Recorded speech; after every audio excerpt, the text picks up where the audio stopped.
To find the absolute extrema of the function f of x equals x cubed minus 3x on interval negative infinity and positive infinity. Kukunin muna natin yung first derivative. So now we have 3x squared minus 3. And then, from this, kukunin natin yung critical points. So, we need to set this equation equal to 0. So, 3x squared minus 3 is equal to 0. Kunin natin ngayon yung value ng x, kaya gagamit tayo ng algebra. So, add 3 sa both side of the equation. Cancel this 3. Now we have 3x squared is equals to 3. Then, to isolate x squared, we divide both sides sa 3. Okay, now we have x squared is equals to 1. Okay, so to further isolate x squared, or to further isolate x, we use the square root. So now we have x is equals to positive and negative 1. Alright. So, ito yung ating critical point. Now we have the first derivative at meron na rin tayong critical points. Kukunin naman natin ngayon is yung second derivative para ma-evaluate natin yung critical points at malaman natin kung nasaan yung relative minimum and relative maximum. Okay. So, second derivative nito, or f double prime of x, is equals to 6x. And then itong 6x is gagamitin natin to evaluate the critical points. So now we have this second derivative, then plug in critical point na 1. And then sa second derivative na 6x, plug in 1. So 6 times 1 is 6. And then, yung negative naman, so we have the negative value which is negative 1. So this would result to negative 6. Ngayon, yung resulta ng evaluation na to ng critical points, kapag ang resulta nito is greater than 0, then it means meron tayong relative minimum. And if yung resulta naman nito, nitong second critical point, if it is less than 0, then it means meron tayong relative maximum. So, kapag yung x from the evaluated critical points is greater than 0, then we have relative minimum. And if it is less than 0 from the evaluated na critical points, it means we have a relative maximum. So, to further interpret this, so we have a relative minimum here at x equals to 1. And we have a relative maximum at x equals negative 1. So, these are all our information. Meron na tayong first derivative, may critical points, may second derivative. We were able to get the relative minimum and relative maximum. Ngayon, kunin naman natin yung concavity. So, if the second derivative is greater than 0, then we have concave up. This one is assessed using the critical points pa din. So, yung critical points natin, it means, it will tell us about the concavity then.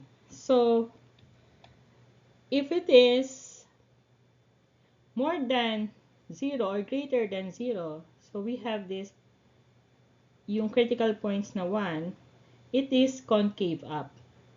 So, for this relative minimum na we have the critical point at 1, this one is a concave up. And then, we have a concave down naman kapag yung critical point is less than 0.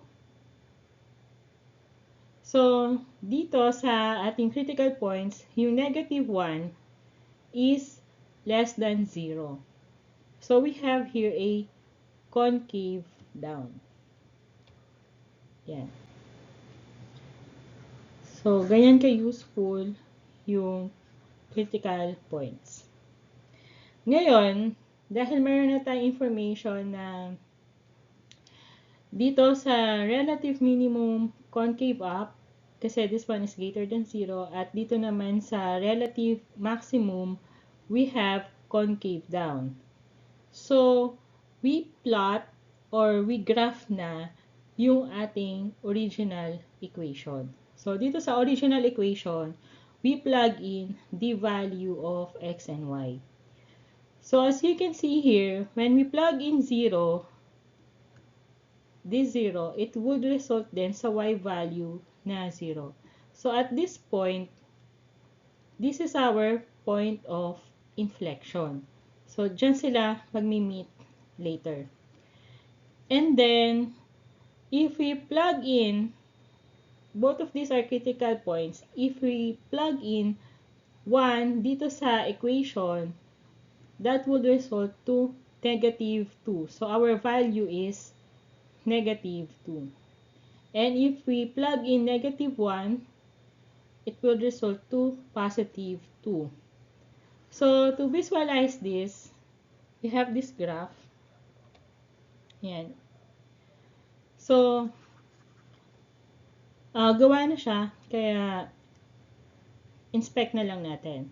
So, dito, sa mga points na to, we have the point of inflection. We can mark it na dito sa 0 as our point of inflection. Yan. And then, if the x value is 1, we have negative 2. So, this is our 1. And this is where 2 lies. Negative 2 lies. So, lagay natin dito ng point. And then, when x is negative 1, we have negative 1 here. Then, its y value, the result is 2, so we have 2 here. Okay, sabi, dito sa ating concavity, na yung critical point na 1 is a concave up. So, from this point, when x is 1 and the y is negative 2, we can draw it a concave up. And when x is negative 1, so we have negative 1 here, and then the y value is 2, positive 2 here, we can draw concave down. So that's why it is curved na ganito. We have up and down. And then from this, ang meeting point nila is 0. Both of these will connect at 0. Okay? So, that's how we find our absolute extrema using the first derivative, critical points, and second derivative. So, as you can see then, dito, when f is, or when x is 1, our critical point na 1, it says na we have a relative minimum. So, ito yung 1 natin, and this is the value ng 1, ay the value of y. So, it is correct. This is relative minimum. And when x is negative 1, here, it says here na meron tayong relative maximum. So, when plotted, this is our relative maximum. So, all of this, when you graph it, you will see it visually kung nasaan din yung relative minimum, maximum, and its concavity. So, in this function, hanapin ulit natin yung absolute extrema and then we plot it sa graph. So, our function now is x over x squared minus 4 on the interval negative 2 and 2. So, kunin muna natin yung first derivative. So, ibig sabihin, since this is a fraction, gagamit tayo ng quotient rule. So, mag-set muna tayo ng substitution. For u, we have x. Then, u prime is equals to 1. V is equals to x squared minus 4. And then, v prime is equals to 2x. Ngayon, we can perform na the quotient rule. So, unahin muna natin ilagay yung denominator, x squared minus 4 times derivative of the numerator minus the numerator times the derivative of the denominator. So, we have 2x. And then, it is the denominator squared. So, divide it sa denominator squared.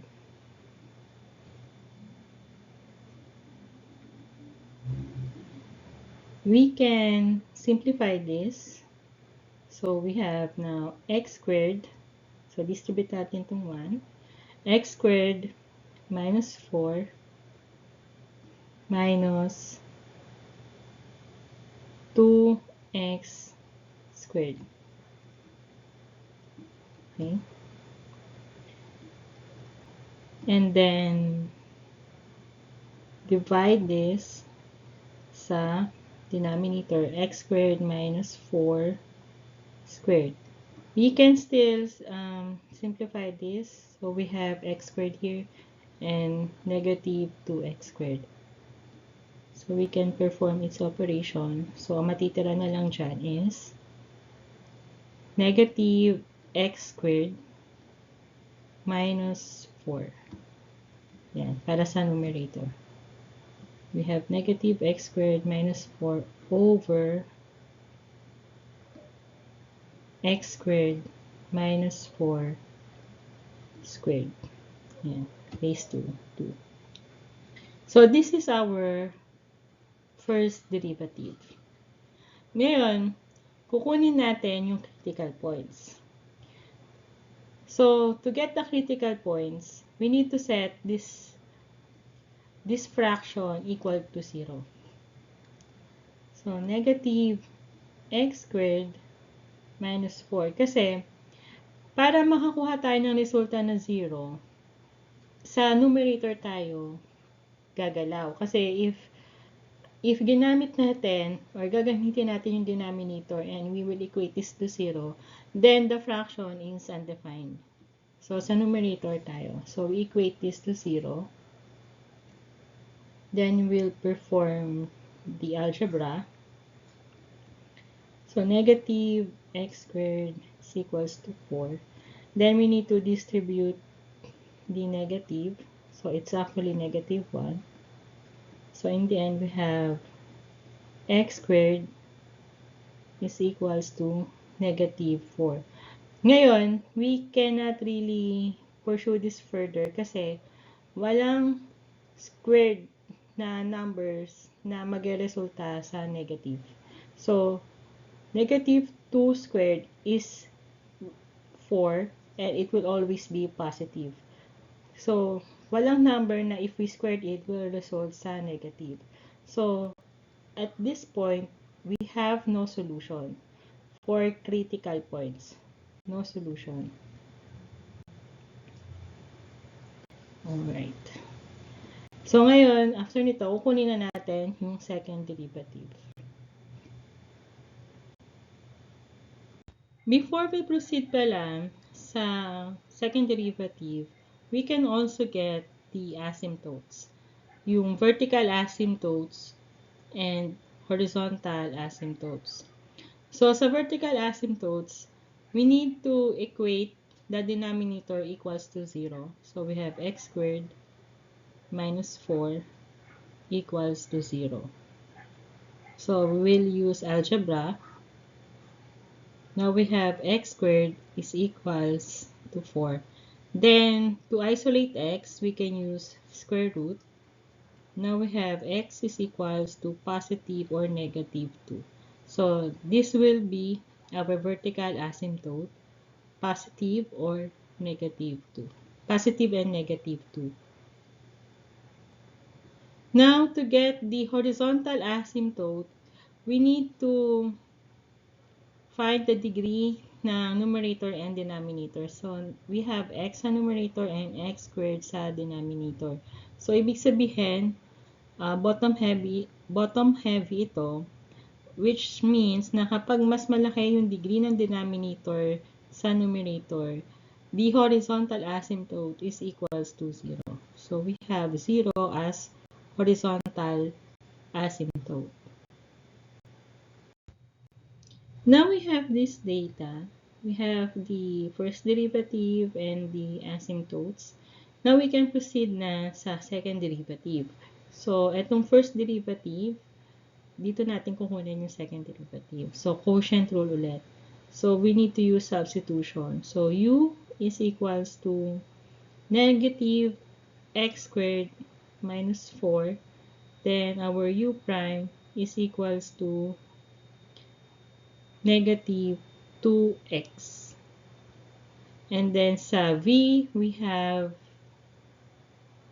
x squared minus 4 raised to 2. And sa v prime, gamit tayo ng chain rule, we have 2x squared minus 4. Then, yung derivatives ng internal, which is 2x. Now, we can use the quotient rule. So, denominator muna. So, we have x squared minus 4 raised to 2 times derivative of the numerator, which is minus 2x or negative 2x, minus the numerator, which is negative x squared minus 4. So, we need to distribute the sign. So, it will be positive and negative 4 will be positive. Okay. Yan. Magiging x squared plus 4. And then, yung derivative ng denominator. So, this is the derivative of the denominator. So, we have 2. So, multiply, let's place 2 here. And then, the x squared minus 4, then 2x. So, all over the denominator squared. So, it is this one. So, if we square this, magiging 4 na siya. We have x squared minus 4 raised to 4. Yan. So, we can simplify this or factor this then. So, as you can see here, meron tayong negative 2x here and 2x here. Then, it's the same. We have x squared minus 4 and x squared minus 4. So, it means meron tayong similar terms and we can factor. So, if we factor this, we're going to have 2x sa labas and then x squared minus 4. And then, so, since nilabas natin yung 2x and x squared, naiwan pa rin yung value ng negative. So, iwan natin siya dito sa loob. And then, may isa pang natira from here. So, we have x squared minus 4. Then, plus yung second part. Itong second part, we have plus 2. But this time, itong dalawa, nailabas na natin siya, na-factor na natin siya. So, ito na lang ang may iwan. We have 2 times x squared plus 4. Yan. All over x squared minus 4 raised to 4. Now, we can still cancel something. So, x squared minus 4 here and x squared minus 4 here. So, this will be 3. So, ito magiging 3. Ito mawawala.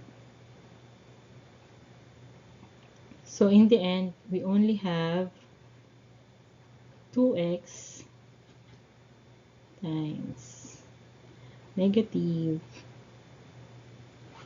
x squared minus 4 plus 2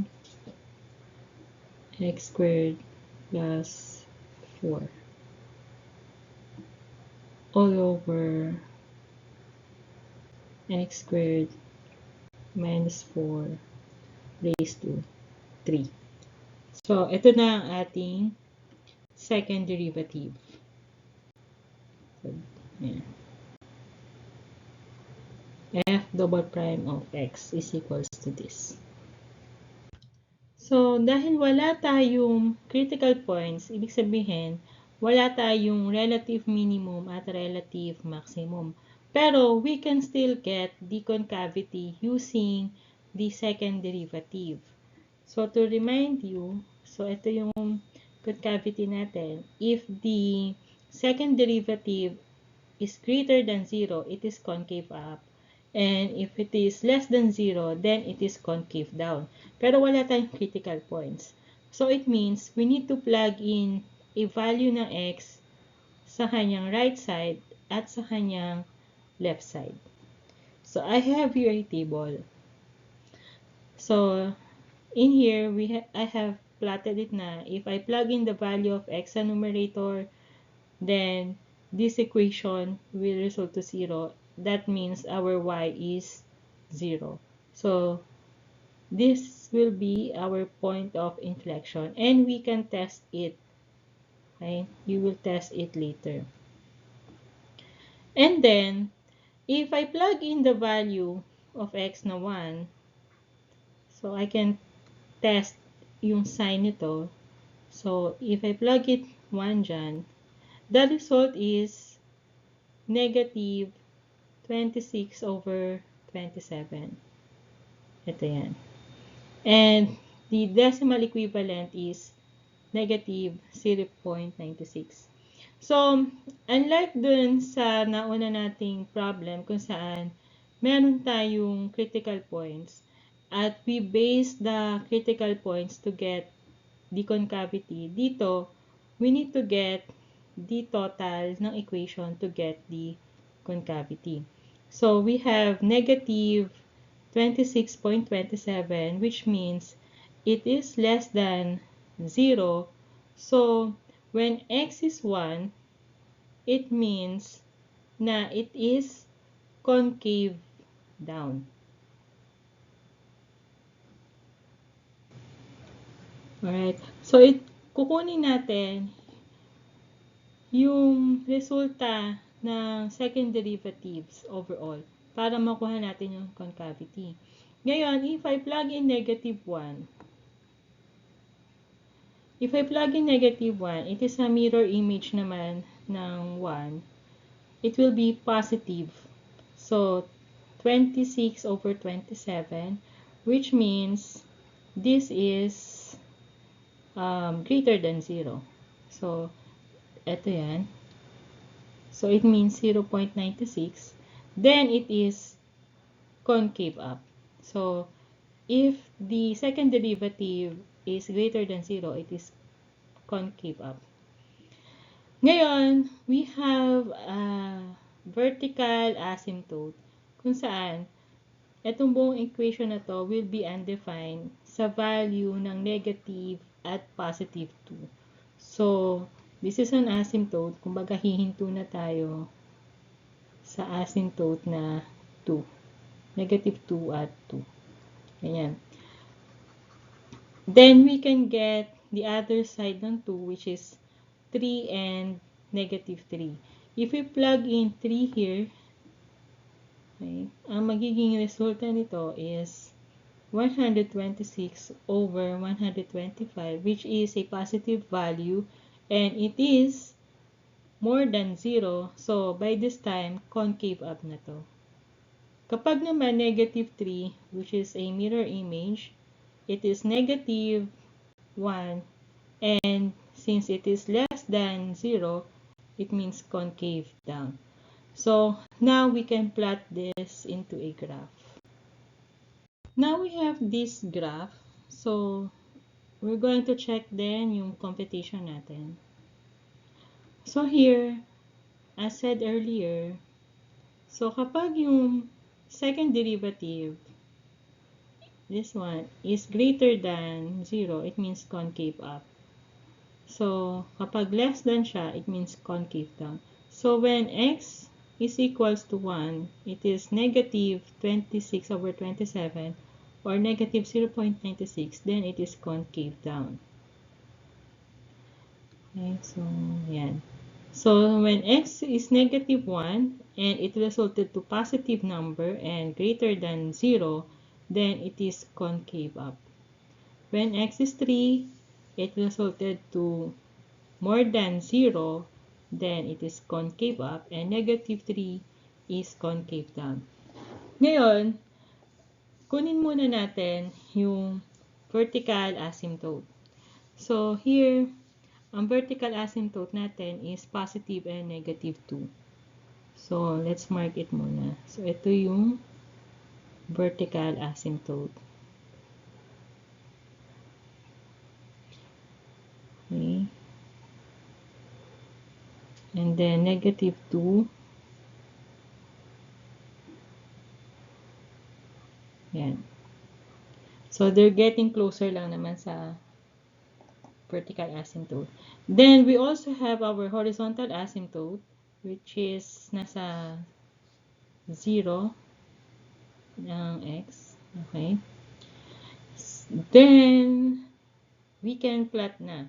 So, we find it earlier na yung point of inflection is when x is 0, y is 0. So, let's mark it here. And we're saying na this is the possible point of inflection. So, tingnan natin, when x is 1, it is equals to negative 0.96. So, this is 1. And, nandito siya. Negative 0.96 yung kanya y value. So, ibig sabihin, when we say na it is concave down, from 0, pababa siya. Okay? Pababa siya hanggang sa maging closer and closer siya sa 2. Okay? And then, when x is negative 1, yung y value niya became positive, which is 0.96. So, banda dito. So, from the possible point of inflection, pataas siya. Until maging closer and closer siya sa negative 2. Right? And then, sa kabilang side naman ng asymptote, we have 3 sa right side. And it resulted to a positive value of 1. So, when it is 3, ito yung 3, and ito siya, banda sa 1, it is, nasa, siya, concave up. So, pataas yung kanyang value. And then, keep in mind na meron tayong horizontal asymptote at wala na tayong point of inflection by this. So, it will only get closer and closer sa 0. And sa side na to, this side na less than 3 is getting closer and closer naman sa 2. At ng kanyang mirror image na negative 3, so we have negative 3, we have negative 1. Okay? So, this is our negative 3 and negative 1. Then, as you can see here, it is a concave down. So, lesser than 3, okay, but not closer to 2, it will only get closer and closer sa 2. Kaya, it goes infinity na malapit sa 2. And then, hindi siya lalagpas sa horizontal asymptote na 0. It will only get closer and closer to 0. So, that's how it look like na into a graph. So, you were able to prove na yung concavity, if x is 1, we have 1, it is concave down. So, this is concave down. Concave down. When x is negative 1, the result is concave up. Ito yung concave up. When x is 3, the result is concave up. We have concave up here. And when x is negative 3, it is again concave down.